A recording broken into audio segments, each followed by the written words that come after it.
Kemudian Allah menyatakan, kul, katakan Muhammad, dialah Allah SWT, alladzi dzara'akum, yang menjadikan kamu berkembang biak. Ya, dzara'a fil ardi, Allah menciptakan, kemudian khalaqa wa batha fil ardi wa nasyara. Itu maknanya dzara'a. Ya, jadi Allah itu tidak hanya menciptakan kita, kemudian menjodohkan kita. Jadi selanjutnya ya diurut oleh Allah kehidupan itu. Dikasih modal hidup, basor, sama, absor, sama fidah. Setelah itu tidak cukup, dikembangbiakkan oleh Allah, diketemukan kita dengan jodoh kita, beranak pinak kemudian kita, namanya dzara'a. Ya. Nah, kita ini hidup tuh ngoten. Sempurna kabeh, fuate berjalan, wis iso seneng yang wong, bisa mencintai seseorang, nikah kita. Berkembang biak kemudian. Huwallazi. Selamat datang di channel Tauhid Istiqomah. Semoga video ini bisa bermanfaat untuk dunia dan akhirat kita. Amin. Jadi di dalam Al-Quranul Karim memang maknanya banyak ya. Al-insya, al-ijad, menjadikan atau aujadakum. Kalau kita perhatikan ya, di dalam kata Al-Quran itu ada beberapa kata yang dipakai untuk menggambarkan penciptaan. Macam-macam Quran menggunakan menciptakan itu, kadang menggunakan kata khalaqa, kadang juga menggunakan kata baro'a, kadang Quran menggunakan kata fatara, dzara'a, macam-macam. Tapi tekanannya kalau Allah menggunakan kata insya, ya, itu al-ijad. Jadi bagaimana Allah Subhanahu wa ta'ala menjadikan kita ini sampai kemudian kita ini menjadi manusia yang sempurna. Ini tekanannya. Qul, katakan Muhammad, huwallazi ansha'akum wa ja'ala lakumus sam'a wal absara wal af'idah. Dan Allah menjadikan buat kamu juga. Jadi proses kita itu kalau kita sederhanakan, itu kan proses kejadian kita, bagian indera kita yang paling awal berfungsi adalah telinga ini. Mergane lagi ngetren toh menawi kalau ada orang hamil didengarkan bacaan Al-Quran, didengarkan musik klasik. Kenapa? Karena indera yang berfungsi pertama kali pada manusia itu adalah telinganya. Jadi Allah itu menunjukkan bagaimana kita ini ditumbuh kembangkan. Misalnya mulai dari sama. Nanti kalau sudah babaran, lahir, mata kita masih belum melihat. Kata orang Jawa, ya ini tidak tahu bener atau enggak, kata orang Jawa, kalau air matanya wis tutup pipi, lek nangis, wis mulai kelihatan ya. Ibu-ibu biasanya ngoten, bayi ini lek nangis, saya durung ono banyu motone, durung iso nontok, terus saya ngoten. Duka bener minimal ibu kula ngoten. Iku kok wis lek banyu motone tutup pipi, lah iku wis ketok wis. Napa bener napa mboten kula mboten ngertos nggih. Tapi memang penglihatan kita itu prosesnya mengikuti setelah pendengaran kita. Nah, al-af'idah ini menunjukkan gambaran ketika kita sudah remaja, sudah SMA, ngeten nggih. Quran itu menganggap usia orang ketika semuanya serba intensif, lek ngamuk temenan, lek kadung seneng temenan, lek kadung benci temenan. Wis puncak-puncaknya emosi seseorang namanya falamma balagha asyuddah. Ketika orang mencapai asyuddah, terus Al-Quran dari kata syadid. Kalau kita ngelihat anak SMA niku karakternya ngoten. Kadung kepingin wis mboten wonten. Pokoke Pak, mas ngoten.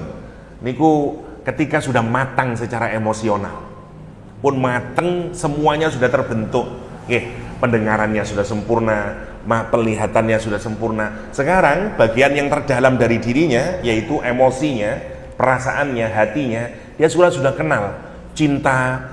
Saya SD mboten ngerti cinta, kecuali ala saniki. Kita dulu nggak ngerti ya, SMP masih kunyuk-kunyuk lah gitu. Tapi kalau lihat anak SMA atau awal-awal kuliah itu kalau kadung cinta, Masya Allah. Nah itu namanya perkembangannya kalau pakai ayat ini namanya af'idah. Karena af'idah itu jamak dari kata fuad, artinya hati ketika sangat intens. Dari kata fa'ada niku rus napa namine manggang. Nggih, fa'ada maknanya manggang. Kalau kita manggang daging, kemudian dagingnya sudah panas, kalau kita pegang itu waduh, semateng ini, diwolak-walik mateng. Orang Arab menyebut lahmun fa'id. Ya, roasted lamb. Ya, wah, lahmun fa'id. Hati kita itu kalau sudah sangat bisa mencintai secara sempurna, bisa marah secara sempurna, bisa emosi dan seterusnya, pun lah namanya wis orang dewasa. Ya. Al-Quran itu menyatakan Allah yang menjadikan itu proses ansya'a namanya. Nah, mulai dari mendengar, melihat, sampai kemudian kita bisa memfungsikan hati kita itu. Nah, yang menarik, semua itu adalah karunia-Nya Allah Subhanahu wa taala. Nomor satu, karena kenikmatan yang diberikan oleh Allah Subhanahu wa taala. Nah, tapi kalau kita lanjutkan, sudah sama, sudah absar, sudah afidah, sempurna kita. Tapi setelah itu mati kita sudah sempurna semuanya, dimanfaatkan secara maksimal, kemudian turun kita. Apa biasanya yang pertama kali nanti meripati boten ningali, telinganya boten bisa mendengar, kemampuannya diambil lagi pelan-pelan sama Allah, sampai nanti hatinya wis emosinya sudah hilang, ya, dan seterusnya terus semuanya. Jadi sebenarnya kalau mau disingkat, Allah itu mau menjelaskan singkat kehidupan kita. Hidup kita itu kalau disederhanakan, ya isinya 3 itu. As-sama', al-absar, wal-afidah. Masya Allah. Oke. Yang kedua yang mari kita perhatikan kalimatnya. Kalimat yang dipakai oleh Al-Quran untuk menggambarkan 3 bagian paling penting dari kehidupan kita. Dengan perhatikan, as-sama' mufrad, kata benda tunggal. Al-absar, kata benda jamak. Al-afidah, kata benda jamak. Kenapa kok boten urut? Mestinya kalau kita meletakkan 3 hal, iku lek tunggal. Lah ngoten to. Misalnya kan kita kalau ceramah, bapak-bapak, ibu-ibu, boten bapak-bapak dan ibu, boten eco ngoten itu. Utawa bapak dan ibu, cocok. Tapi lek 1 jamak, 1 tunggal, itu nopo gisile genjeh kata orang sekarang. Dan memang dalam bahasa semestinya boten ngoten. Kita ini kalau bikin koma harus sama. Lah gitu. Roti dan gula dan pasik dan nopo koma, tapi tidak banyak roti dan gula, tidak bisa ngoten itu, harus sama semuanya. Quran itu menarik. Sekarang tiba-tiba Allah menyatakan as-sama' al-absar, boten basor tapi absar, boten fuad tapi afidah. Kenapa? Masya Allah nih. Quran itu sekarang menyatakan pada kita, di hidupmu yang singkat itu ada 3 hal yang nanti juga akan ditanyai oleh Allah Subhanahu wa taala. Kata Al-Quran nanti di ayat yang lainnya, inna sam'a wal absara wal fuada, inna sam'a wal basara wal fuada kullu ulaika kana anhu mas'ula. 3 ini yang nanti kita pertanggungjawabkan di depan Allah Subhanahu wa taala. Nanti orang masuk neraka, bagaimana dia penyesalannya? Lau kunna nasma'u au na'qilu ma kunna fi ashabis sa'ir. Nah, perhatikan. Kenapa begini?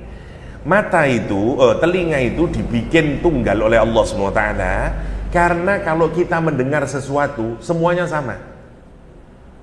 Ketika Al-Quran diturunkan oleh Allah SWT dan Nabi Muhammad membacakannya di hadapan orang Quraisy, ada ndak yang mendengar secara berbeda? Boten wonten. Semuanya sama pendengarannya.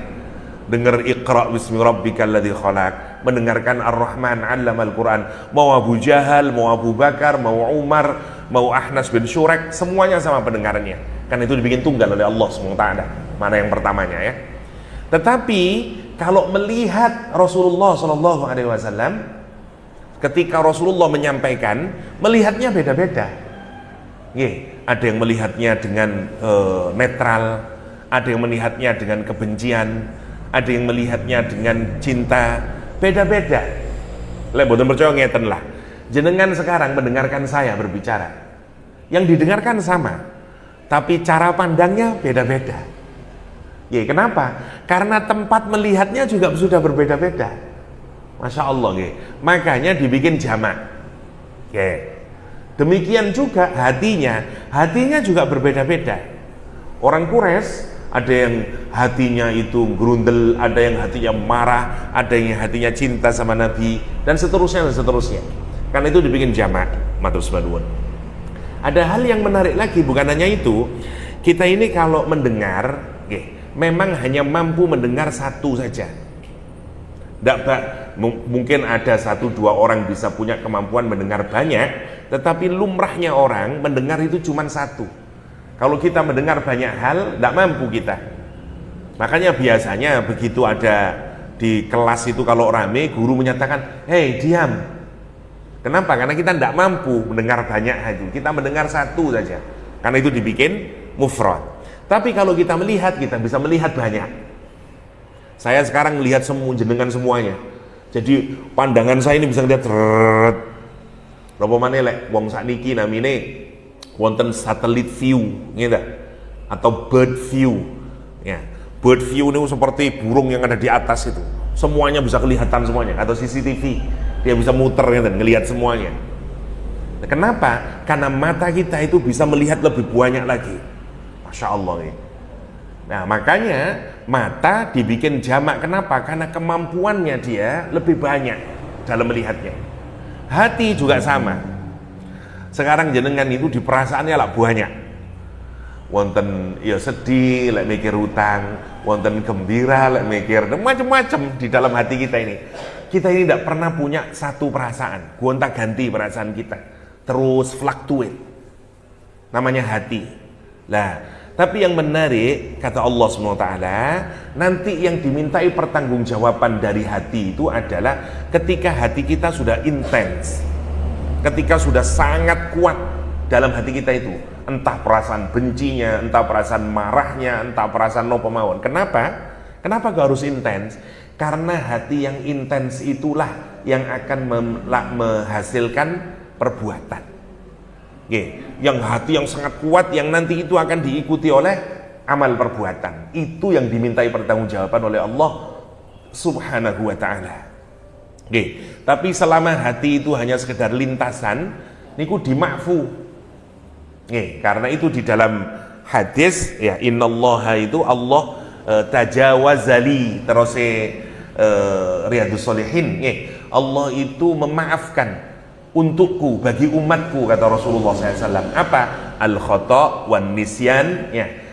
Kalau dia lupa, tidak sadar, ya. Kalau dia lupa, atau dia nggak sengaja, satu tidak sengaja, dua lupa, yang ketiga karena dipaksa, atau karena dia terpaksa.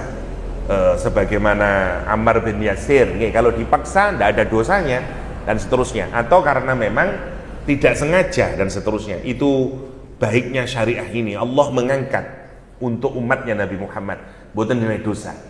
Ya, kenapa? Karena ngeten, ketika turun ayat Al-Quran, wa in tubdu ma fi anfusikum au tuhfuhu yuhasibkum bihillah. Ketika ayat ini turun, para sahabat itu sumpek, sampai berat rasanya dalam hati. Kenapa? Kata dia, aduh, kalau semuanya nanti akan dihisab, apa yang kita nampakkan, wa in tubdu, apa yang kita nampakkan, au tukhfuhu, atau yang kita sembunyikan dalam hati, nanti semua dihisab. Kata dia, siapa di antara kita yang tidak akan hancur ini? Oke lah, mungkin yang kita tampakkan kita bisa yang baik-baik, amal soleh, tapi namanya hati. Kadang lihat orang kerentek elek dengan dia, aduh wong iku rek. Nah kalau semuanya nanti dihukumi, aduh celaka kita ini. Kita pasti akan mendapatkan perhitungan yang sangat buruk. Niku sing dipikir sahabat, gitu. Kita balik-balik maos wa in tubdu ma fi anfusikum wa tukhfu yuhasibillah, selengean mawon. Nah, gitu. Para sahabat maca ayat itu terasa sesak dada kami. Kenapa? Karena berpikir kalau semua yang ditampakkan atau disembunyikan di dalam hati kita nanti semuanya akan dihisab oleh Allah, modar saya. Karena siapa yang bisa mengontrol lintasan hati? Lah gitu. Kadang kita ini kerentek elek teng tiang, kerentek duh wong iku rek kok ngono sih. Lah itu kalau semuanya nanti dibongkar dan harus dihisab, Aduh, nah makanya nanti ayat ini bukan begitu maksudnya kata Rasulullah SAW. Nah kalau kita hubungkan dengan Al-Quranul Karim, yang dimintai pertanggungjawabkan itu yang afidah. Dulu pernah saya jelaskan, hati kita itu seperti lapisan-lapisan, wonten soder, wonten qalb, wonten fuad. Nah kalau sudah sampai di fuad, nah itu bahaya, karena itu nanti kita pertanggungjawabkan. Saat kita marah, saat kita cinta banget, saat kita nopo mawon lah, itu semuanya nanti akan dipertanggungjawab. Contoh menariknya itu ngeten. Misalnya dulu saya pernah contohkan, misalnya kita ini pulang kerja, di rumah mboten wonten makanan apa-apa, marah kita kepada istri karena istri asik di depan TV nonton TV sama anaknya yang kecil. Begitu kita lihat kok tidak ada makanan ini, kita tanya, buka lemari gak ada makanannya dan seterusnya, kita bilang, kok tidak masak? Iya mas, mau repot ini. Kamu itu loh, seharian ini, marah kita, emosi kemudian kita. Mau kamu itu gini-gini, saya capek-capek dan seterusnya, marah kita. Ya, akhirnya istrinya menimpali, sampean saya dewe mas, sampean itu arek ini mau itu repot, anaknya sampean gini, wah tukaran. Kamu rupanya nih, lah emosi dia, namanya fuad, karena sudah marah. Istri begitu marah, dimarahin, tidak terima, dia nangis, masuk kamar, dikunci sama dia. Istrinya terus, suaminya terus duduk ya, terus mulai pelan-pelan, terus ini saya, iya aku alopo kok ngamuk ya, kan ono Gojek, ono GoFood misalnya. Terus ini ngerasa salah, terus tok selamat, dek sepurane yo, aku mau khilaf, aku lah biasanya tidak ngono mau aku khilaf, jenenge wong luwe sepurane yo aku khilaf. Lah niku namine fuad. Ndak, itu dihisab oleh Allah. Saat kita ndak bisa ngontrol hati kita, terus jadi ngamuk, lah niku dihisab oleh Allah Subhanahu wa taala. Yang kita kira itu bukan saya, Dek. Aku biasanya lah ndak ngono toh. Ndak, itu jenengan. Iku namine fuad. Itu yang nanti dihisab oleh Allah Subhanahu wa taala. Itu namanya inna sam'a wal basara wal fuada. Semua yang kita dengarkan dihisab oleh Allah SWT. Masya Allah nih. Karena itu kenapa sih kita ini harus meninggalkan salah satu ciri orang beriman itu, kalau dia melewati sesuatu yang yang tidak baik, ya entah nopo mawon, dia marru kiroma, ya kalau dia melewati azur, ya segala macam yang buruk-buruk, dia mboten enjoy dengarkan dan seterusnya, dia lewat saja. Sama dengan mata kita, kata Allah SWT, Allah tahu ya khainatal a'yun, Allah tahu khianatnya mata kita. Masya Allah. Nah, Allah SWT menyatakan betapa singkatnya kehidupan kita ini dengan kalimat, katakan Muhammad, dialah Allah yang menumbuh kembangkan kamu, Allah yang menjadikan kamu punya pendengaran, punya penglihatan, punya hati. Dan semuanya itu adalah, kalau kita renungkan, kenapa Allah ngasih indera semuanya itu? Itu adalah alat untuk kita menemukan kebenaran, untuk menemukan agama ini, meyakini agama ini. Caranya pakai apa? Pakai 3 nih. Jadi satu, sama kalau basor itu membuat kita meyakini agama ini secara intelektual. Bahwa kita ini belajar agama harus punya dasar-dasar logis rasional. Biar apa? Biar kokoh, masuk di otak kita, masuk di telinga kita, di mata kita. Telinga dan mata itu simbol dari nopo sih? Simbol dari empirisme, simbol dari rasionalisme. Sesuatu yang bersifat rasional dan empiris niku biasanya disebut dengan ilmiah. Nah, gitu. Karena wonten pijakannya, wonten buktine, bisa dilihat, bisa diindrai, bisa diinferensi oleh otak kita. Iya, benar ya. Kita ini menggunakan mata, telinga itu untuk memahami agama ini. Disuruh melihat sama Allah SWT. Bukankah di dalam Al-Quran banyak sekali? Afala yanzuruna ilal ibli kaifa khuliqat, afala yanzuruna ila, dan seterusnya. Ara'aital ladzi yukadzibu biddin. Apa yang diminta itu?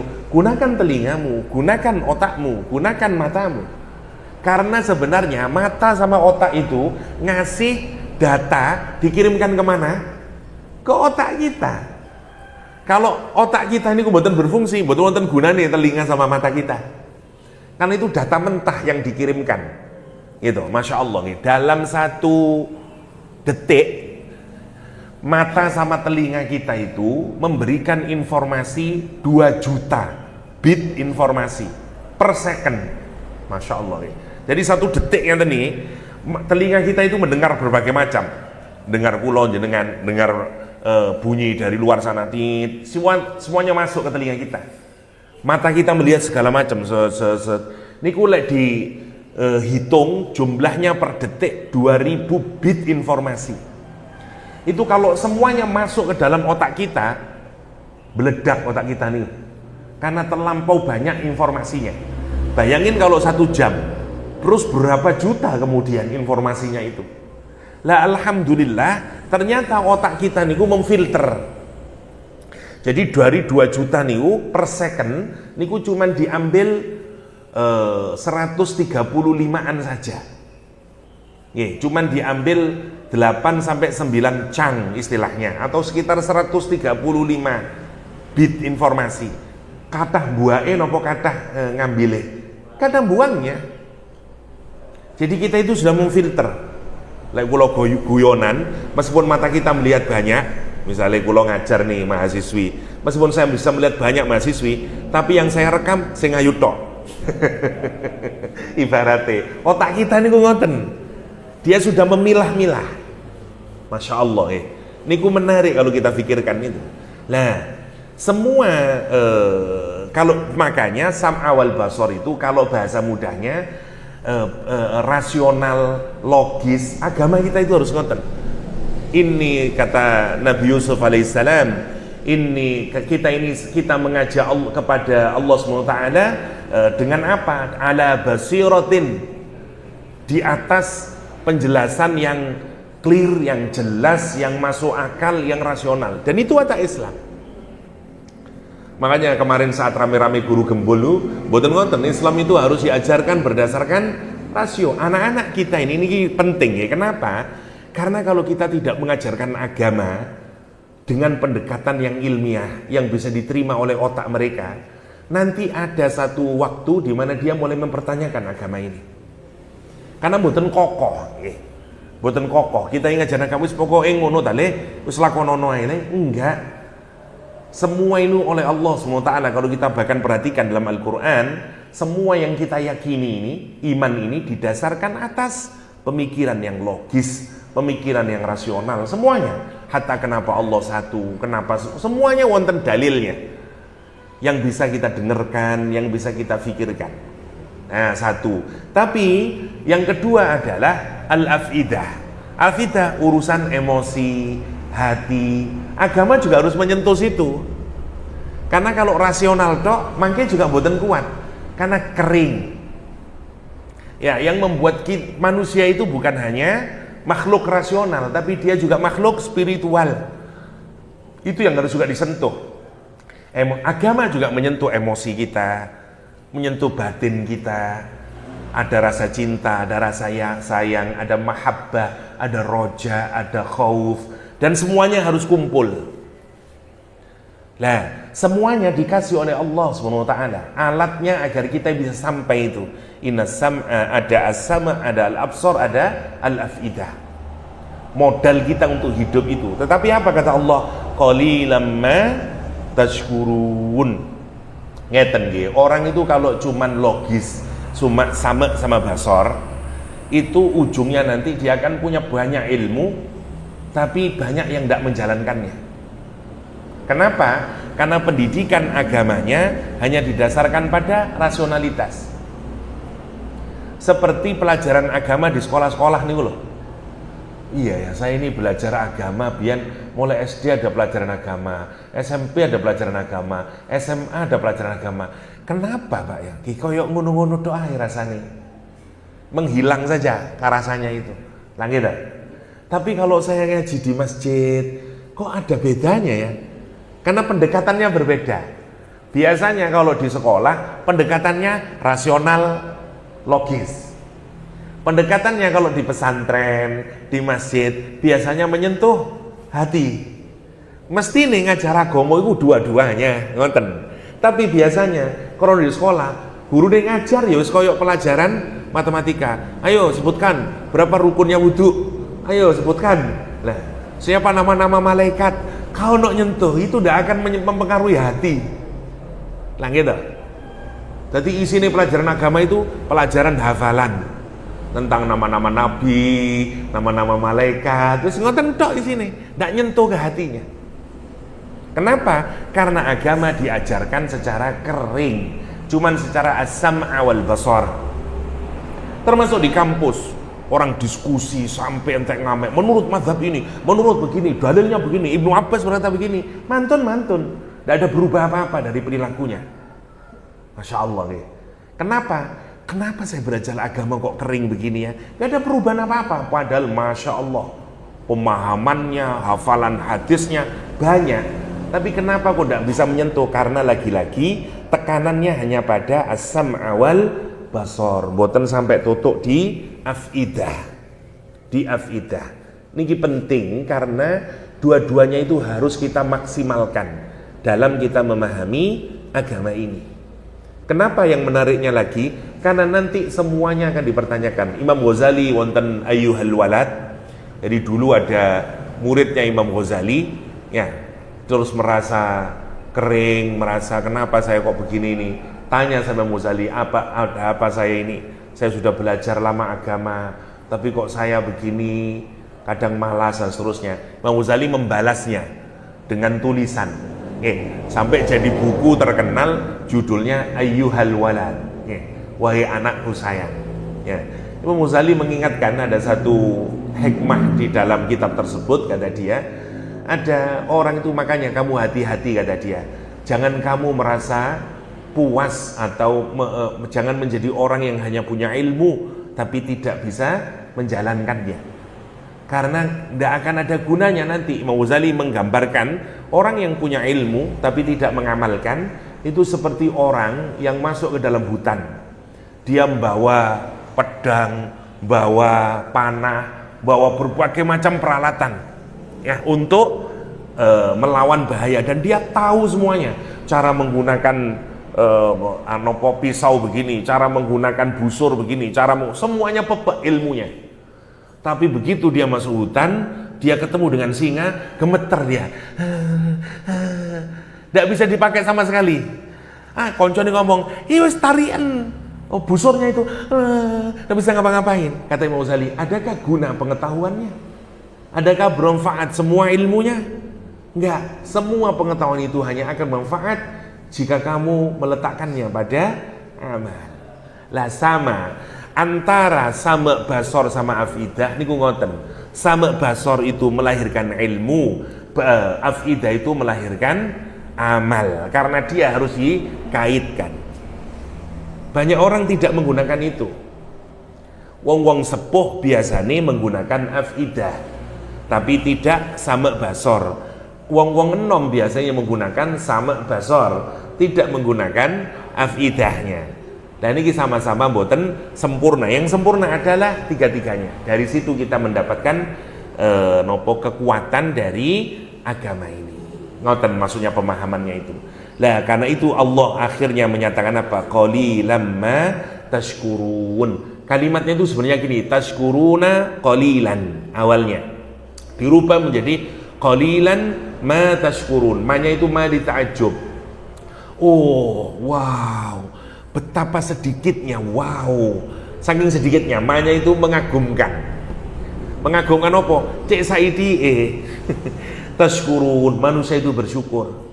Padahal kalau kita pikirkan, dengan ditumbuh kembangkannya kita, terutama dikasih pendengaran, dikasih penglihatan, dikasih hati, itulah modal kita, yang semestinya dengan semuanya itu kita mendapatkan kebahagiaan hidup dunia dan akhirat, yang mestinya kita bersyukur kepada Allah SWT. Jenengan itu kalau kita pikirkan, modal kita hidup lah tiga nih pun, sama basor fuad, itu modal hidup kita. Tapi banyak sekali orang tidak mensyukuri nikmat tiga niku. Pendengarnya tidak diarahkan untuk mendengar ayat-ayat Allah SWT, matanya tidak diarahkan untuk memahami ayat-ayat Allah SWT, termasuk juga hatinya. Terlampau banyak selain Allah di dalam hati kita itu. Kata Ibnu Athaillah As-Sakandari, "Idza aradta ay an ta'rifa maqamak," kalau kamu menginginkan mengetahui kedudukanmu indahu di sisi Allah Subhanahu wa taala, fanzur, maka lihatlah, fi madza yuqimuk, kata Ibnu Athaillah, lihatlah di mana Allah menempatkanmu. Atau maksudnya kata para ulama, jika kalian ingin melihat kedudukanmu di sisi Allah, maka lihatlah bagaimana engkau meletakkan Allah dalam hatimu. Kalau di dalam hati kita itu kita meletakkan Allah terlebih dahulu dibanding yang lain, kita dekat kepada Allah. Tapi Allah itu adalah hal terakhir sebagai yang ada dalam hati kita. Wis mentok gak iso kabeh, wis nangis baru eling Gusti Allah. Ya Allah, niku tandane wong adoh sang Gusti Allah. Tapi kalau kita nopo mawon pertimbangan awalnya, ngeten iki Allah suka ndak ya. Semuanya diukur dengan Allah. Lah, jadi itu tanda orang yang dekat. Makanya kata Ibnu Athaillah gitu. Kalau kamu ingin melihat kedudukanmu di sisi Allah, lihatlah bagaimana engkau meletakkan Allah dalam hatimu. Masya Allah. Nah gitu. Nah orang itu sekarang ini terlampau banyak meletakkan selain Allah dalam hatinya. Segala macam di sini. Masya Allah, itu yang qalilan ma tadhakkarun, qalilan ma tadhakkarun. Qul huwallazi dzara'akum fil ardi wa ilaihi tuhsyarun. Allah sekarang lagi-lagi ya, ini gambaran singkat dari kehidupan kita dengan bekal sama basur afidah. Kemudian Allah menyatakan, kul, katakan Muhammad, dialah Allah SWT, alladzi dzara'akum, yang menjadikan kamu berkembang biak. Ya, dzara'a fil ardi, Allah menciptakan, kemudian khalaqa wa batha fil ardi wa nasyara. Itu maknanya dzara'a. Ya, jadi Allah itu tidak hanya menciptakan kita, kemudian menjodohkan kita. Jadi selanjutnya ya, diurut oleh Allah kehidupan itu. Dikasih modal hidup, basor, sama, absor, sama fidah. Setelah itu tidak cukup, dikembangbiakkan oleh Allah, diketemukan kita dengan jodoh kita, beranak pinak kemudian kita, namanya dzara'a. Ya. Lah, kita ini hidup tuh ngoten. Sempurna kabeh, fuate jalan, wis iso seneng yang wong, bisa mencintai seseorang, nikah kita. Berkembang biak kemudian. Huwallazi dzara'akum, kata Al-Qur'an, fil ardi, menyebar kemudian. Ada yang dapat orang Banyuwangi pindah malah ke Banyuwangi sana. Lah gitu. Dan kita ini geleng-geleng kadang mikir, iya ya. Jodoh itu bagian dari ayat Allah. Berapa banyak orang itu ndedeki wong, tiba-tiba entuk tanggane dhewe. Masya Allah, oleh pacaran 10 tahun, oh koyo Pak Ustadz, tiba-tiba siapa jodohnya? Beda lagi, karena itu Quran menyatakan wa min ayatihi, Allah Subhanahu wa ta'ala dzara'akum. Masya Allah, ada banyak orang yang kita tidak ketahui, ya Allah. Lihat, jodoh ini tiba-tiba wong Amerika kono. Masya Allah, kalau kita pikirkan, kita ini tidak pernah tahu siapa jodoh kita. Kita ini hanya bisa merancang. Jadi dengan pikirakanlah, Masya Allah, iya ya, gak bisa. Itu bagian dari dzara'akum. Allah menentukan dan kemudian menyebarkannya di muka bumi. Dan kalau yakin jodoh itu juga bagian dari ayat Allah Subhanahu wa ta'ala. Kita diletakkan di mana oleh Allah, karena semuanya punya fungsinya. Huwallazi dzara'akum fil ardi, tapi setelah itu wa ilaihi tuhsyarun. Sebentar hidup nih, Masya Allah. Allah itu menggambarkan betapa singkatnya kehidupan kita itu. Dikasih pendengaran, dikasih penglihatan, dikasih hati, begitu semuanya berfungsi, hatinya berfungsi, bisa mencintai, kawin, dua anak, wa ilaihi tuhsyarun, dan kepadanya tuhsyarun. Mau ndak mau, kita kemudian dikumpulkan oleh Allah. Di mana? Di mahsyar, mati, kemudian kita dibangkitkan oleh Allah. Masya Allah ya. Untuk apa ini? Short our life itu, betapa cepatnya kehidupan ini. Kehidupan kita itu terlalu panjang. Sepertinya panjang, tapi sebenarnya singkat saja bagi Allah Subhanahu wa ta'ala. Wa ilaihi tuhsyarun. Kita tidak jelaskan yuhsyarunnya, sudah sering bedanya antara yuhsyarun dengan nopo namine dengan dengan jamaah. Kita dulu pernah membicarakan antara jamaah dengan hasyara ya. Jadi kalau ngumpul itu tidak senang, mau tidak mau kita dipaksa, pokoknya wajib ngumpul, namanya hasyara. Wa ilaihi, dan kepada Allah SWT tuhsyarun, kita semuanya ini nanti akan dikumpulkan ya di hari yang disebut dengan yaumul ba'ats atau disebut dengan mahsyar. Contoh paling gampang nggih, bagaimana orang tidak menggunakan hatinya niku masya Allah. Contoh Walid bin Mughirah. Walid niku teng Al-Qur'an, teng orang Arab dijuluki sebagai Raihanatu Quraisy. Wewangiannya wong Quraisy. Itu ibarat kalau orang niku sudah sangat istimewa ya, sampai digelari wah wewangian Quraisy, saking hebatnya. Karena memang sempurna. Walid bin Mughirah itu bapaknya Khalid bin Walid, kaya, hartanya sangat banyak, membentang dari Mekah ke Taif. Karena itu Quran menyatakan dikasih malan mamdud, hartanya diextend oleh Allah, di madda yang muddu napa, memperpanjang, mengextend. Mamduda kata Al-Quran, malan mamduda wa banina syuhuda. Niku Walid bin Mughirah. Jadi hartanya sangat banyak, anaknya banyak, dan anaknya selalu mensupport bapaknya, hadir bersama bapaknya. Ada orang punya banyak anak tapi anaknya jauh-jauh, niku namanya mboten wa banina syuhuda. Jadi sempurna dia, kaya raya, anak banyak, dan semuanya mensupport, memproteksi ayahnya. Belum lagi ditambah nopo, winter wonge. Makanya kata ketika Nabi diutus jadi Nabi niku, nopo terus wong Quraisy, mosok Muhammad iki sing dadi nabi rek? Dia ndak punya kekayaan, dia kenapa kok ndak salah satu di antara kami ya, qaryataini azim, kata dia yang berada di utawa salah satunya siapa? Boyo Walid bin Mughirah yang jadi nabi. Karena dia orang kaya, terpandang di antara kami. Ini omongannya wong Quraisy yang direkam oleh Al-Quranul Karim. Saking hebatnya, jenius, kaya, anaknya banyak, 11 anak dia. Salah satunya yang kita ketahui Khalid bin Walid. Tapi semua modalnya nih, maksud kula nggih, diparingi oleh Allah napa? Sama basor kale fuad. Begitu bertemu Nabi, karena dia Abu Jahal itu sumpah siapa yang bisa melawan Rasulullah SAW nih. Akhirnya orang kepikiran, wah Walid lah. Walid itu lobbying paling top, pinter debat. Oke, kata Walid, biar saya aja lah ngurusin. Udah dia. Nabi Muhammad kemudian datangi oleh Walid bin Mughirah. Muhammad, mau apa sih? Kalau kamu pingin kekayaan gini. Kalau kamu pingin gini. Nabi Muhammad diem mawon. Buatan berkata apapun. Kalau kamu ingin kita jadikan raja, kita jadikan raja kamu. Kalau memang kamu itu kejinan, kita akan kumpulkan uang, kita akan obati kamu.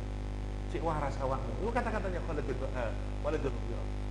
Setelah selesai baru lewatnya, sudah, kamu sudah dibacakan surat Shad oleh Nabi. Dibacakan oleh tidak kuat dia, berubah mukanya, memerah ketakutan dia.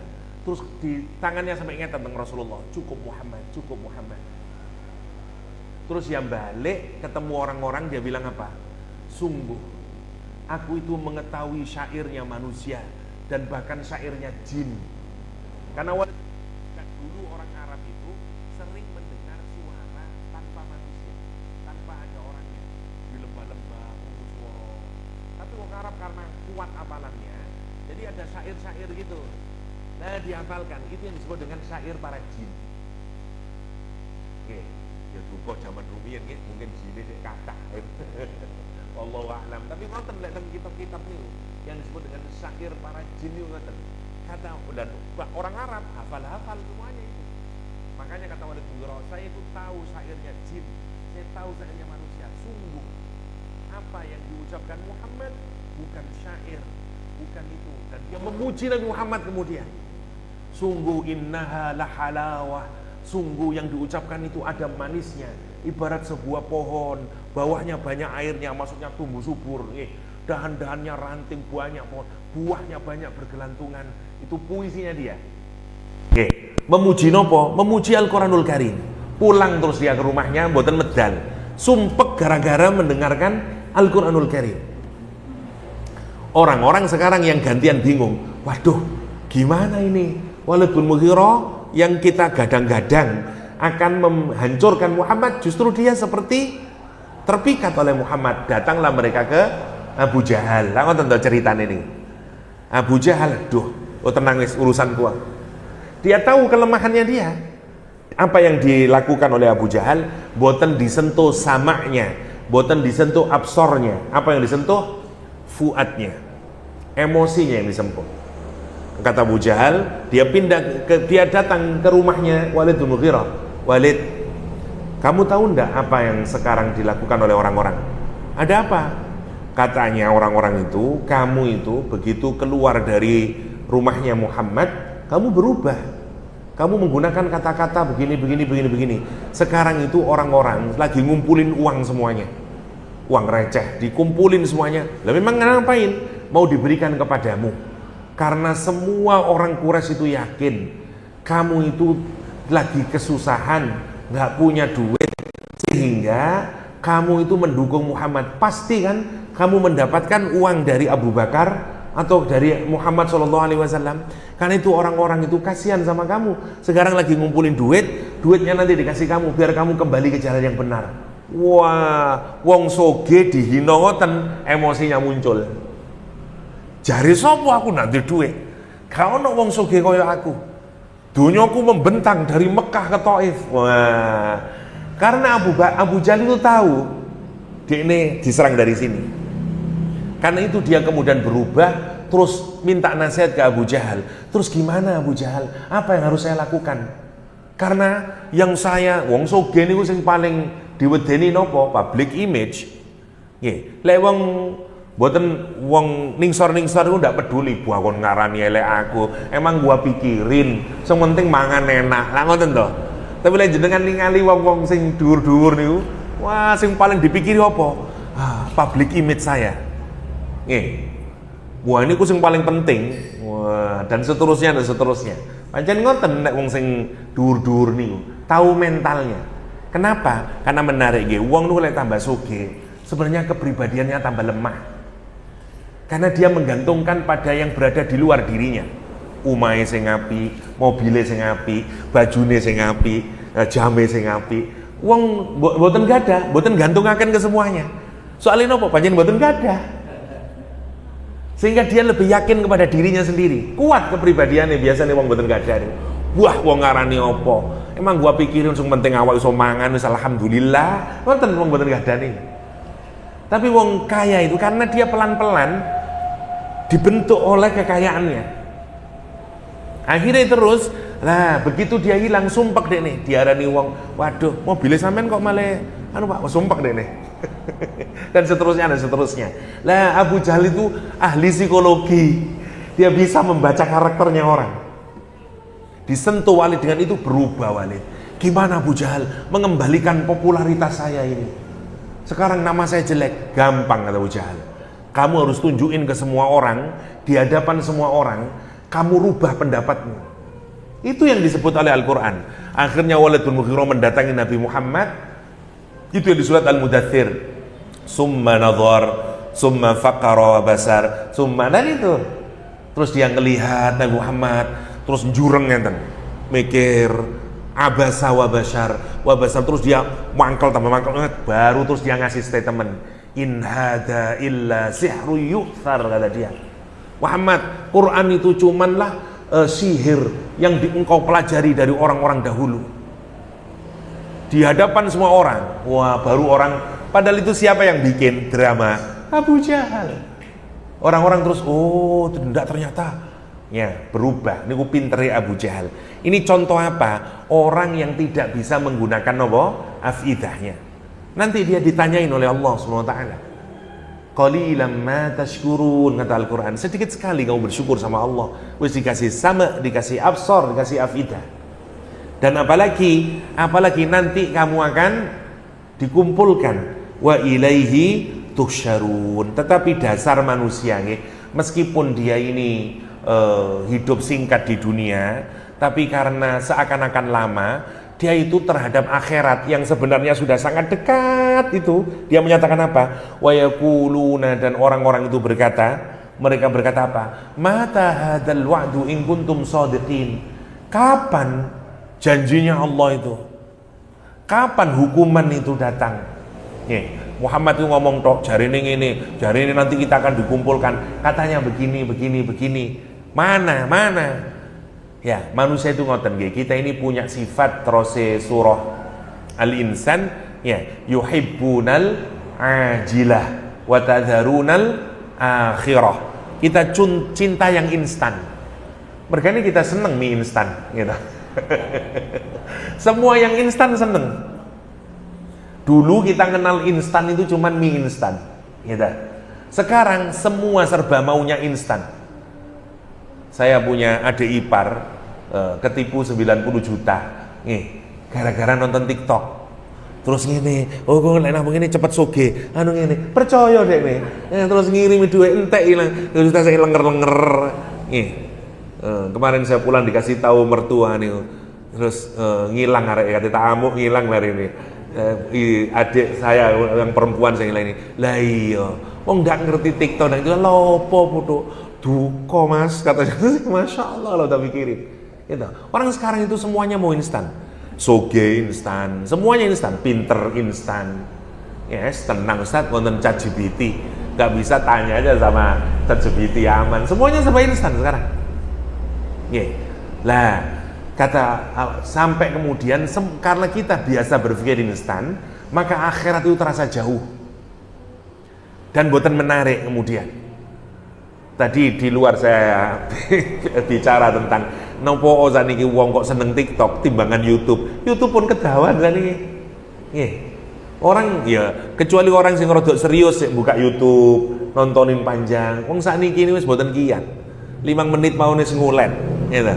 Kita baca informasi yang cepet-cepet dan akibatnya karena kita dapat informasi yang sedikit, boten wonten kedalaman.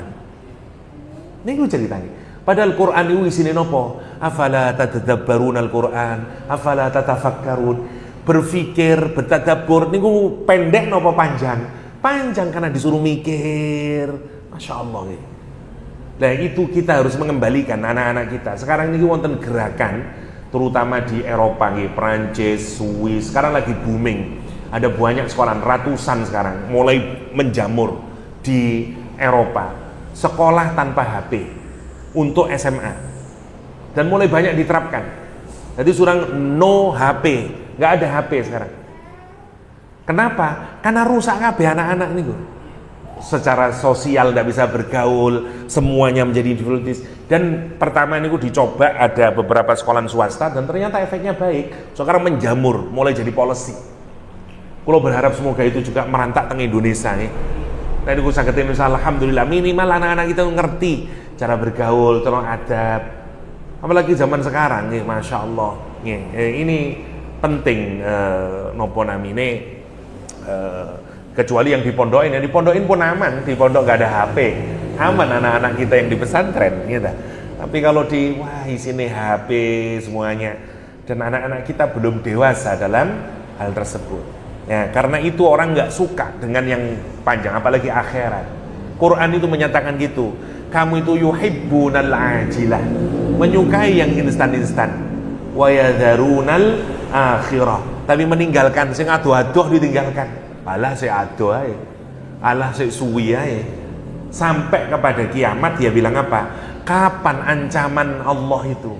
Janjinya Allah itu Muhammad, in kuntum shadiqin, jika kamu itu benar-benar orang yang benar, ucapanmu itu benar, wahyumu itu benar. Mata yaumul qiyamah wa mata hadzal azab alladzi tu'idunana wa bihi wa hadza istihza'u minhum. Katanya Imam Qurtubi, ini bukan pertanyaan kepada Nabi, ini istihza, ngece-ngece kepada Nabi. Muhammad, kapan dino kiamat Muhammad? Ya, orang sekarang itu sampai gitu. Orang sekarang sama agama itu harus ngoten, lah itulah egoan orang masa lampau saja, dan seterusnya dan seterusnya. Quran itu dulu sudah menyatakan demikian. Orang-orang mata hadzal wa'du in kuntum shadiqin. Ini bukan pertanyaan kepada Nabi, tapi istihza, ya, caci maki kepada Nabi, olok-olok kepada Nabi. Qul, katakan Muhammad, innamal ilmu indallah wa innama ana nadhirum mubin. Kata Allah subhanahu wa ta'ala memerintahkan kepada Nabi Muhammad, katakan Muhammad, innamal ilmu, hanya saja pengetahuan kapan informasi, kapan datangnya hari kiamat, kapan datangnya hukuman Allah, itu hanya privilege-nya Allah di sisi Allah SWT. Gak ada satupun yang dikasih tahu oleh Allah SWT. Innamal ilmu indallah, dikasih adat hasr, ya, innama, hanya saja, gak ada satupun makhluk yang tahu, ya. Al ilmu indallah, ilmu tentang ini, yaitu tentang kiamat kapan, hukuman Allah ini kapan, semuanya hanya di sisi Allah subhanahu wa ta'ala. Kita terus mikir, kenapa ya kok disembunyikan kiamat itu?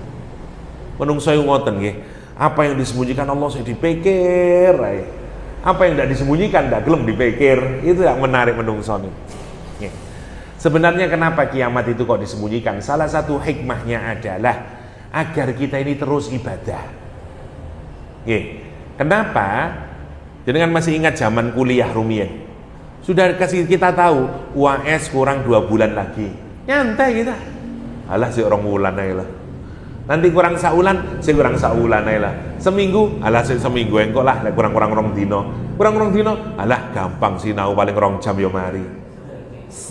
Sampai masya Allah akhirnya kita mboten belajar.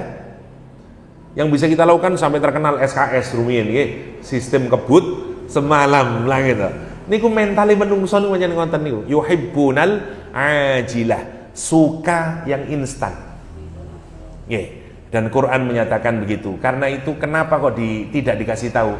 Biar kita terus, engko lek meneh kiamat. Cuma dikasih clue. Salah satu clue-nya kiamat dino Jumat. Jadi minimal lek Jumat itu kersane durek dino iki kiamat piye dan seterusnya. Minimal kita punya persiapan terus. Persiapan untuk berubah nih. Orang dahulu ini saking kurang ajari sampai bertanya, kul, katakan Muhammad, innamal ilmu indallah wa innama ana nadhirum mubin.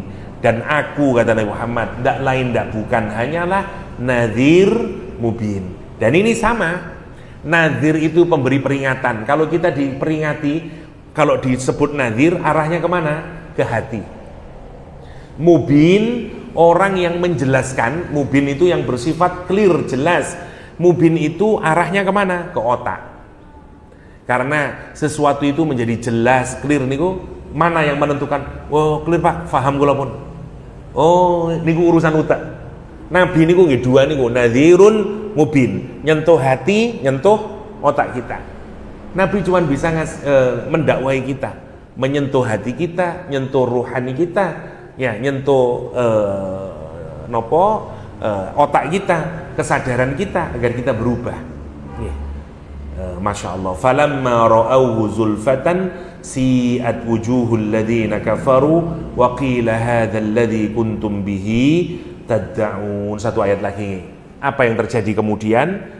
Begitu hidup ini begitu singkatnya, orang masih bertanya tentang kiamat, nanti tiba-tiba mati nanti orang itu.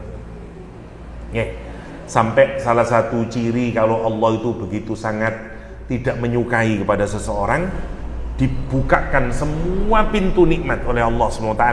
Fatahna alaihim abwaba kulli syai', dibuka semuanya, tapi dibiarkan, dilulu kata orang Jawa, dispoil, diistidraj, dibiarkan semuanya. Usahanya sukses, anaknya ini semuanya baik. Hatta idza farihu bima utu, sampai ketika dia bahagia, seneng dia, lupa dia semuanya dengan Allah, dengan semua kenikmatan yang dia dapatkan di dunia ini, tiba-tiba diambil ruhnya oleh Allah SWT, dimatikan dia, faidahum mublisun, maka kemudian dia di hadapan kepada Allah, boten saged ngomong nopo-nopo, namanya mublis, dari kata iblis.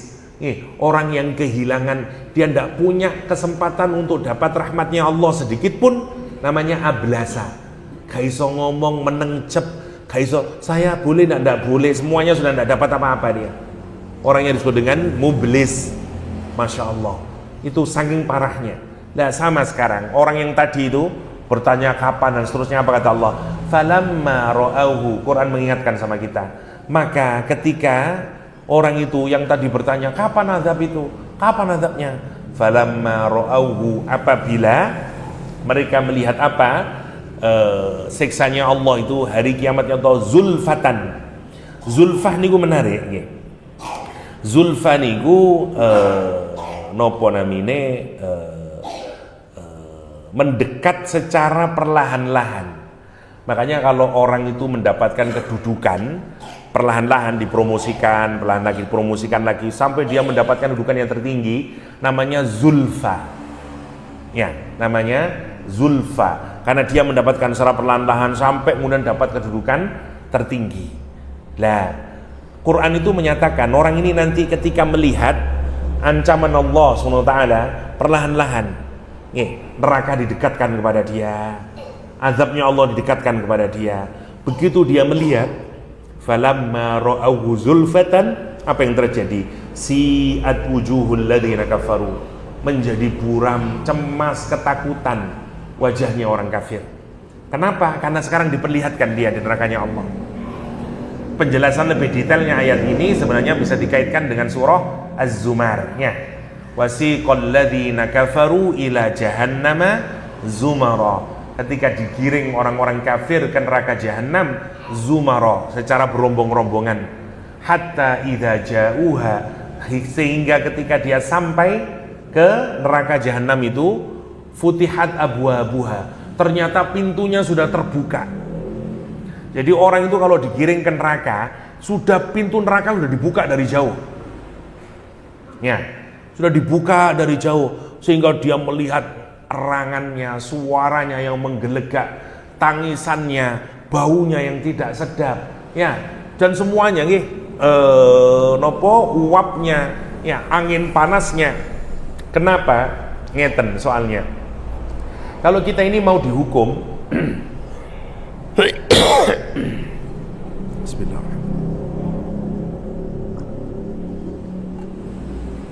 kalau kita mau dihukum tapi jenis hukumannya kita nggak tahu, hukumannya kita nggak tahu, nopo niku, kita ini masih secara ruhani masih santai. Ya, semoga-moga ae dapati teman-temannya seiso guyu, seiso nopo lah. Perasaan kita masih ya mana dihukum kayak apa. Tapi kalau sudah dari jauh kita tahu di sana orang dipukuli, di sana orang dibakar, suara ngerinya, kita ini semakin mendekat semakin nopo? Semakin, ya, dalam bahasa anak-anak muda namanya magnifying. Jadi penderitaannya semakin dekat semakin sengsara, semakin sengsara, semakin sengsara. Itu tambah mendekat, aduh tambah, ya Allah, terus tambah nemen. Ngoten. Lek surga mboten, lek surga ditutup. Wasiqal ladzina taqaw rabbahum ilal jannati zumara. Digiring orang-orang ke surga yang beriman pada Allah ini, yang bertakwa pada Allah, menuju surga. Hatta idza ja'uha, ketika dia sudah sampai di surga, tertutup surga nih. Baru wa futihat abwabuha. Ustaz, kenapa kalau surga kok ditutup? Kersane tambah penasaran. Kersane tambah bahagianya, seneng. Aduh rek, kecium baune yo. Tapi koyo opo yo? Ya Allah, tambah penasaran. Begitu kita sudah sampai, baru terus dibuka. Pancen ngoten. Wong Jawa niku lek nikah, nggih. Pasangan istrinya pasangannya ditutupi riyen, ditutupi kodong. Lah nek wong Jawa ana sing ojo dibarengno, delen kamar ae dhisik. Wah, saat pertemuan pertama itulah yang paling membahagiakan. Masya Allah, begitulah cara Al-Quranul Karim menggambarkan itu. Nah, lihat kata Al-Quran. Nanti falamma ra'auhu zulfatan, ketika azabnya Allah, nerakanya Allah didekatkan kepada dia perlahan-lahan. Didekatkan zulfatan, apa yang terjadi? Si'at wujuhul ladzi, atau di ayat yang lain muswaddah, menghitam wajahnya nih. Ketakutan, ngeri, digambarkan oleh Al-Quran. Si'at wujuhul ladzina kafaru wa qila Nah, dulu dia di dunia selalu bertanya, kapan Muhammad? Hari kiamat itu kapan? Kapan siksaan Tuhan itu? Nah, sekarang wakila dan dikatakan pada mereka, sekali lagi, ini bukan jawaban, ini hardikan, ini olok-olokan. Wakila dikatakan, malaikat nanti berkata, hadzal ladzi kuntum bihi tad'un. Inilah dulu ya yang kamu terus-menerus selalu tad'un, selalu memintanya. Kapan? Apa kamu Muhammad? Kapan? Dihinakan. Rasakno iki ya. Iya ngon biyen sing awakmu takok terus iki lho rasakno iki. Berarti ngoten. Nggih. Memang makna ayatnya ngoten ya. Karena ini sebagai nopo, sebagai caci maki buat mereka yang dulu mereka selalu terus-menerus bertanya kepada Allah Subhanahu wa taala, menghitam wajah mereka nggih. Dhaharatil masaah ala wujuhihim karahatan lima syahadu. Ya, menghitam wajahnya, nampak sedih, susah atas wajah. Kenapa? Karena dia membenci terhadap apa yang dia lihat. Dhaharas su' fi wujuhihim liyadulla ala kufrihim. Kelihatan sekali wajahnya itu begitu sangat buram, begitu sangat gelisah, sedih. Kenapa? Karena kelihatan kekufurannya. Sebagaimana dalam surat Ali Imran, yauma tabyaddu wujuh wa taswaddu wujuh. Hari ketika wajah itu memutih, bahagia, glowing karena diantarkan kepada surga, wa taswaddu wujuh, dan memburam, menghitam wajahnya. Masya Allah. Ini makanya di sini waqila hadzal ladzi kuntum bi tad'un wa hadza qaulu khazanati jahannama lahum. Ini adalah ucapan malaikat yang jaga neraka jahanam kepada mereka. Saking nopo jeleknya keadaan mereka, sampai tidak saja wajahnya begitu dicaci maki mereka. Masya Allah. Itu maknanya waqila hadzal ladzi kuntum bihi tad'un. Ini juga ada yang menyatakan qala ba'dhum alqailuna hum az-zabaniyah. Ada yang menyatakan yang bertanya adalah malaikat zabaniyah. Ada juga yang menyatakan bal yaqulu ba'du li ba'din dzalik. Ada yang menyatakan ini adalah ucapan di antara mereka. Lho iki opo rek? Oh iki paling biyen yo. Sing kita, nah, itu makna yang kedua. Ada yang menyatakan nopo namine itu perkataan antar mereka, tapi yang mana yang paling kuat? Tentu ini adalah pernyataan malaikatnya yang menghardik mereka, mencaci maki mereka. Saya kira niku nggih, insyaallah tinggal satu pertemuan lagi bahwa kita ini lemah ya. Kita sudah masuk di ayat yang ke 28 sampai akhir, itu tema terakhir karena ada 6 bagian dari surah Al-Mulk ya, yaitu bagian terakhir dari ayat kapan nanti kelemahan diri kita, bahwa kita ini lemah, dari ayat yang ke 28 insyaallah 28 sampai 30 kita menyelesaikan surah Al-Mulk kemudian ya. Jadi kita summary-kan saja setengah menit mungkin ya. Satu, bagian yang pertama tentang kekuasaan Allah, manten-manten surga neraka, manten-manten ancaman yang bisa disegerakan oleh Allah SWT, mboten nunggu nanti, terus kehidupan yang singkat, dan kapan yaumul akhir. Tinggal satu materi, yaitu kelemahan. Kenapa diurut ngoten? Sekali lagi, bahwa Allah itu mengingatkan kepada kita bahwa cara orang untuk bisa sadar diingatkan itu yang pertama, ingatkan tentang kekuasaan Allah. Kalau diingatkan tentang kekuasaan Allah mboten berubah, ingatkan dia tentang ancaman Allah, surga dan neraka.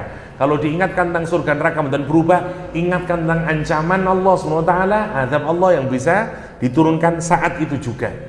Dan ingatkan juga tentang kehidupan yang begitu singkat ini, karena sebentar lagi kita juga akan meninggal dunia. Akhirat itu dekat, kata Al-Quran.